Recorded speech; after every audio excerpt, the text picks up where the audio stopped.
Okay guys, it's Shell here at MiShel Designs, and today I'm going to teach you how to make my signature earring wires. Okay, first you need 20 gauge sterling silver wire. You could use copper or brass. And I cut mine at about 2 inches each.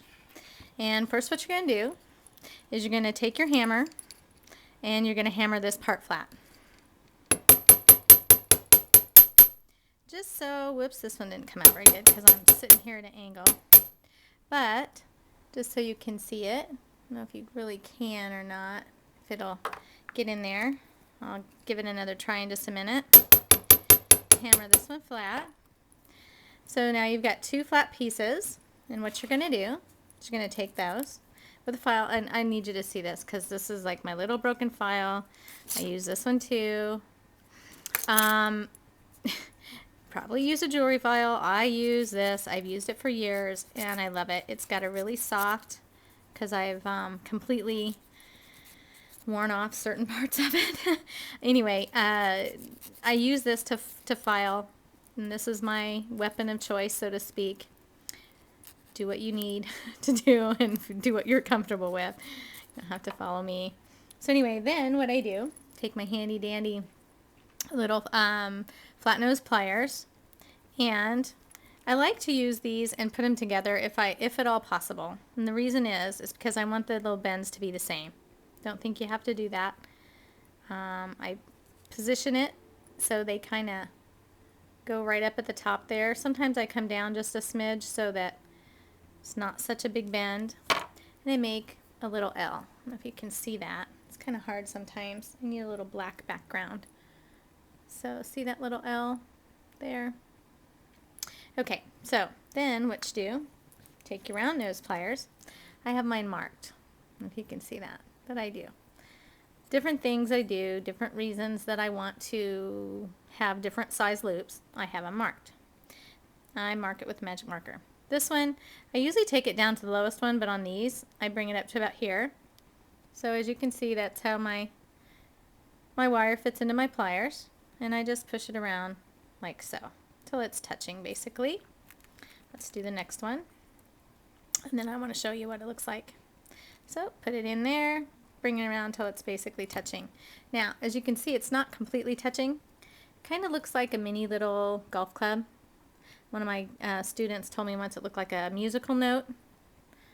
Like, yeah, it kind of does.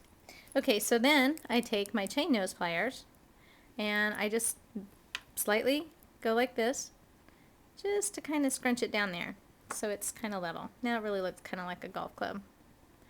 And if I was a golfer, I'd be able to tell you which one, but I'm not, so just have to pretend that we know.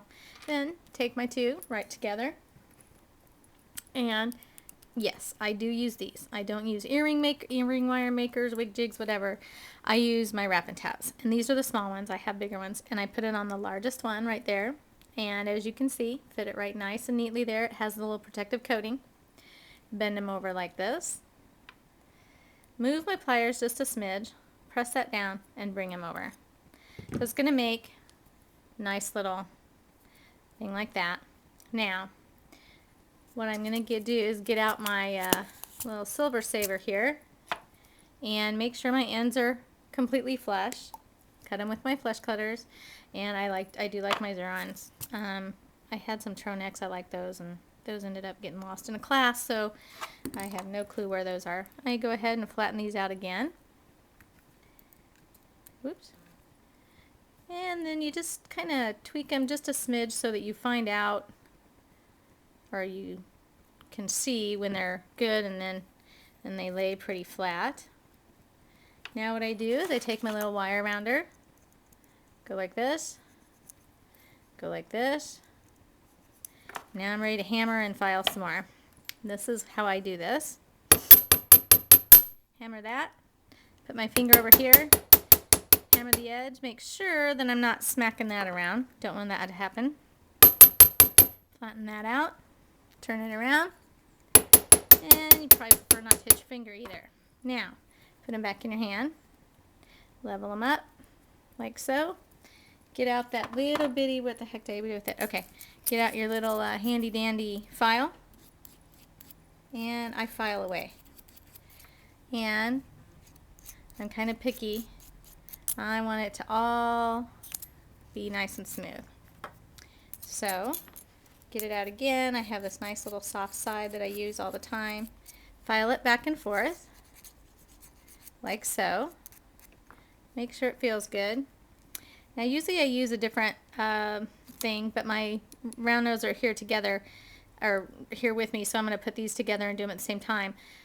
You should do them separately, probably, because as you know, this is the bigger side, this is the smaller side, so as I'm doing them side by side, one's going to be smaller, larger than the other, but I'm just doing this real quick so I can show you what they look like.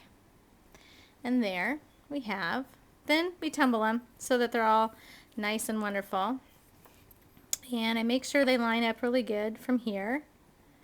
And make sure that this one does too. And it's not, it's just a smidge off. So I make sure that it's on.